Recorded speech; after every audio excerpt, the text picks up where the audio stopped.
നിങ്ങളുടെ ഇഷ്ട പരമ്പരകൾ എക്സ്ക്ലൂസീവായി സൺ നെക്സ്റ്റ് ആപ്പിലൂടെ തികച്ചും ഫ്രീ ആയി. ഇപ്പോഴേ ആപ്പ് ഡൗൺലോഡ് ചെയ്യൂ.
ഒരു കാര്യമില്ലാതെ അമ്മ വന്നൊരു പ്രശ്നം ഉണ്ടാക്കിയിട്ട് പോയത്.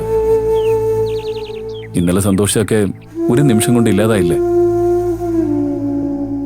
ഞാനെന്താ ആദ്യമായിട്ടാണോ ഇവിടെ നിൽക്കുന്നത്? ആന്റിയുടെ മനസ്സിൽ മറ്റെന്തൊക്കെയോ ഉണ്ട് സൂര്യ, അതെനിക്ക് മനസ്സിലായി. അല്ലെങ്കിൽ ഒരിക്കലും ഇത്ര രാവിലെ വരില്ലായിരുന്നു. ഇതൊരു കുടുംബമല്ലേ ഭാവന, അമ്മയ്ക്ക് എന്താ കുറച്ചെങ്കിലും ചിന്തിക്കാനുള്ളൊരു ബുദ്ധിയില്ലേ? ആന്റിയുടെ ക്യാരക്ടർ സൂര്യക്ക് അറിയാലോ. എവിടെയും എടുത്തുചാട്ടമാണ് പ്രധാനം. ആന്റിക്ക് എപ്പോഴും ആന്റി ചെയ്യുന്നതാ ശരി.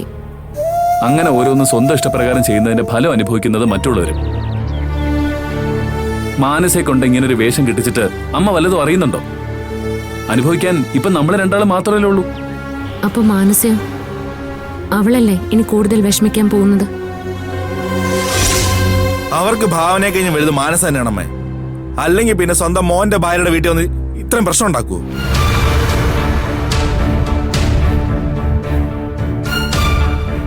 ആ ആന്റി കാണിച്ചത് വലിയ ഷോ ആണെന്നേ ഞാൻ പറയത്തുള്ളൂ സേതോട്ട. അല്ലെങ്കിൽ ആരെങ്കിലും ഇത്രയും വലിയ വിവരക്കേട് കാണിക്കൂ? സൂര്യ ആയതുകൊണ്ട് കൊള്ളാം, മറ്റാരെങ്കിലും ആയിരുന്നെങ്കിൽ അമ്മ എന്ന സ്ഥാനമൊക്കെ എന്നെ മറന്നേനെ. ഇതാ അജയനും പ്രസീതയും കൂടി ഇളക്കി വിടാനാ സാധ്യത. അല്ലെങ്കിൽ ഇതിപ്പോ ഇത്രയും നിസ്സാരമായ ഒരു കാര്യത്തിന് വേണ്ടി ജയ ഇത്രയും ദൂരത്തേക്ക് വരത്തില്ലായിരുന്നു. പാവം സൂര്യ ഇന്നലെ എത്ര മാത്രം സന്തോഷത്തോടെ എവിടെ ഉണ്ടായിരുന്നത്. ഇതൊന്നും ആ ജയക്ക് സഹിക്കുന്നുണ്ടാവില്ല. ഇനിയിപ്പൊ മാനസയ്ക്ക് സ്വന്തം അച്ഛനമ്മമാരെ തള്ളിക്കളയാൻ പറ്റത്തില്ലമ്മേ. അകന്നു നിന്നപ്പോഴുള്ള മനസ്സാവില്ല ഇനി മാനസയുടേത്. എത്രയായാലും സ്വന്തം അച്ഛനമ്മമാരല്ലേ സേതോട്ടാ, അതങ്ങനെ തന്നെയല്ലേ വരൂ. നമ്മൾ ചെയ്യാനുള്ളത് ഇനി ഭാവനയെ അങ്ങോട്ടേക്ക് അയക്കണ്ട, അത്രേ ഉള്ളൂ. അല്ലെങ്കിൽ തന്നെ ആരാ ഇപ്പൊ അങ്ങോട്ട് അയക്കുന്നത്? എങ്കിൽ പിന്നെ ഭാവനയും കുഞ്ഞിനെയും ജീവനോടെ നോക്കണ്ട. ഭാവനയുടെ സ്വഭാവത്തിന് ചിലപ്പോ പോണോന്ന് പറയും അമ്മേ. ഇതിപ്പോ മറ്റൊന്നും അല്ല കാരണം. അമ്മ എന്നെ നിർബന്ധപൂർവ്വം ഹോസ്പിറ്റലിൽ നിന്ന് കൊണ്ടുവന്നതിന്റെ ദേഷ്യം തീർക്കുന്നതാ. അതെ, അതെനിക്ക് മനസ്സിലായി. അതുകൊണ്ടാണല്ലോ മാനസയുടെ അച്ഛനെയും അമ്മയും വീണ്ടും വീട്ടിൽ കയറ്റി താമസിപ്പിച്ചത്. സത്യം പറഞ്ഞ ആ രണ്ടുപേരെയും കാണുന്നത് എനിക്കിപ്പോ വെറുപ്പാ. മാനസയുടെ മുഖം കരുതി ഒന്നും പറയാനും പറ്റുന്നില്ല. സൂര്യയുടെ കയ്യിൽ നിന്ന് വരെ തല്ല് വാങ്ങിയിട്ട് വീണ്ടും വന്ന് മുന്നിൽ നിൽക്കാൻ ഉളുപ്പില്ലാത്തവരോട് ഇനി ഒന്നും പറഞ്ഞിട്ട് കാര്യമില്ല സൂര്യ. താൻ നോക്കിക്കോ, ഇനി തന്നെ വീട്ടിലേക്ക് കൊണ്ടുപോകാൻ വേണ്ടി അമ്മ എന്തെങ്കിലും അടവ് ഒപ്പിക്കും. ഇനി ഒരു പരീക്ഷണത്തിന് എന്തായാലും തന്നെ ഞാൻ വിട്ടുകൊടുക്കില്ല. ഡെലിവറി കഴിയുന്നത് വരെ ഈ വീടും ഹോസ്പിറ്റലും മാത്രം മതി തനിക്ക്. എന്റെ തീരുമാനം അത് തന്നെയാ സൂര്യ. ഒരിക്കൽ അനുഭവിച്ച സ്ഥിതിക്ക് ഒരു പരീക്ഷണത്തിന് ഞാനുമില്ല. ആന്റിയും മാനസയുടെ അച്ഛനും അമ്മയും കൂടി മാനസയെ പരിചരിക്കട്ടെ. എന്തെങ്കിലും ആവശ്യം വന്നാ മാനസയെ ഞാൻ വിളിച്ച് സംസാരിച്ചോളാം. ഞാനൊരു കാര്യം പറഞ്ഞാ താൻ സമ്മതിക്കോ? ആദ്യം കാര്യം എന്താന്ന് പറ. ഞാനിവിടെ വന്ന് നിൽക്കുന്നതിന്റെ പേരിലാണല്ലോ അമ്മ പ്രശ്നം ഉണ്ടാക്കുന്നത്. അതുകൊണ്ട് നമുക്ക് മറ്റൊരു വീട്ടിലേക്കോ ഫ്ലാറ്റിലേക്കോ താമസം മാറിയാലോ? ആന്റിയെ കൂടി നമുക്ക് കൊണ്ടുപോവാം. അതൊന്നും വേണ്ട സൂര്യ. അതൊക്കെ കൂടുതൽ പ്രശ്നങ്ങൾ ഉണ്ടാക്കുകയുള്ളൂ. ആന്റി കാണിക്കുന്നൊക്കെ അങ്ങ് മാറിക്കോളും. നമ്മൾ ഇപ്പൊ എടുത്ത തീരുമാനവും നല്ലത്. സൂര്യ ഇവിടെയും വീട്ടിലുമായിട്ട് നിന്നാ മതി. ഞാൻ എന്റെ മനസ്സിൽ തോന്നിയ കാര്യം പറഞ്ഞതേ ഉള്ളൂ. നമ്മൾ എവിടെ താമസിച്ചാലും ആന്റി ഇങ്ങനെ ഓരോന്നും കാണിച്ചുകൊണ്ടേയിരിക്കും. അതൊന്നും നമ്മൾ ഗൗരവമായിട്ട് എടുക്കാതിരുന്നാ മതി. ഇപ്പൊ തന്നെ അമ്മ ഇവിടെ വന്നുവെന്നും അച്ഛൻ അറിഞ്ഞിട്ടുണ്ടാവില്ല. അല്ലെങ്കിലും ആന്റി ആരോടൊന്നും പറയാറില്ലല്ലോ. ഞാൻ അങ്ങോട്ട് ചെല്ലട്ടെ. ഇന്ന് എനിക്ക് ചിലത് തീരുമാനിക്കാനുണ്ട്. ഇതാണ് സൂര്യയുടെ കുഴപ്പം. ആ വിഷയം അവിടെ കഴിഞ്ഞില്ലേ സൂര്യ. ഇനി അതിന്റെ പേരിൽ ഒരു പ്രശ്നം വേണ്ട. വഴക്കുണ്ടാക്കാനല്ല ഭാവന. പറയേണ്ട കാര്യങ്ങളൊന്നും കൃത്യമായിട്ട് പറഞ്ഞില്ലെങ്കിൽ പിന്നീട് ചിലപ്പോൾ പറയാൻ പറ്റില്ല. ആ അജയന്റെയും ഭാര്യയുടെ മുമ്പില് വീണ്ടും തന്നെ ഞാൻ കൊണ്ടു കൊടുക്കണമെന്ന് എനിക്ക് ചോദിക്കണം. വേണ്ട സൂര്യ. ഞാൻ അതിന് അവരുള്ള സ്ഥലത്തേക്ക് വന്നിട്ട് വേണ്ടേ? സത്യം പറഞ്ഞ അവരുടെ നിഴല് പോലും കാണുന്നത് എനിക്കിപ്പോ വെറുപ്പാ. പിന്നല്ലേ അവരുള്ളിടത്ത് പോയി നിൽക്കുന്നത്. മാനസ് അവിടെ ഉള്ളിടത്തോളം കാലം അവളെ ഒഴിവാക്കാനൊന്നും പറ്റില്ല സൂര്യ. അതിന് കൂടുതൽ കുഴപ്പത്തിലേക്ക് പോവും. അതുകൊണ്ട് സൂര്യ അവരോട് ഗുണത്തിനോ ദോഷത്തിനോ ഒന്നും പോവാതിരുന്നാ മതി. മാനസയുടെ ഡെലിവറി ഒന്ന് കഴിയട്ടെ. അതിനുശേഷം നമുക്ക് ആലോചിച്ച് ചെയ്യാം. ആ വീട് മാനസയ്ക്ക് കൊടുക്കണമെന്നല്ലേ ആന്റി നമ്മൾ സമ്മതിച്ചിട്ടുള്ളത്? അത് അതുപോലെ തന്നെ അങ്ങ് ചെയ്യാം. അപ്പൊ പിന്നെ അവൾക്ക് അവളുടെ അച്ഛനമ്മമാരോടൊപ്പം അവിടെ കഴിയാലോ. നമ്മളങ്ങോട്ട് പോവാതിരുന്ന പോരെ?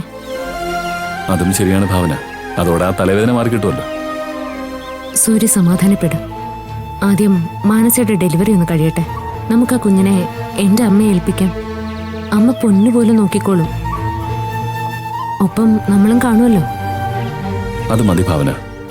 ഒരു തടസ്സങ്ങളും ഇല്ലാതെ എല്ലാം നടന്നാ മതിയായിരുന്നു. നടക്കും സൂര്യ. ധൈര്യമായിട്ടിരിക്കുക.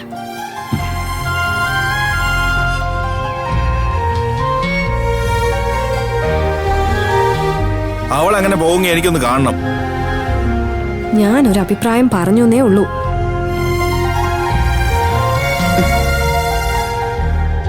അമ്മ വന്ന് എല്ലാവരുടെയും നല്ല മൂഡ് നശിപ്പിച്ചല്ലേ?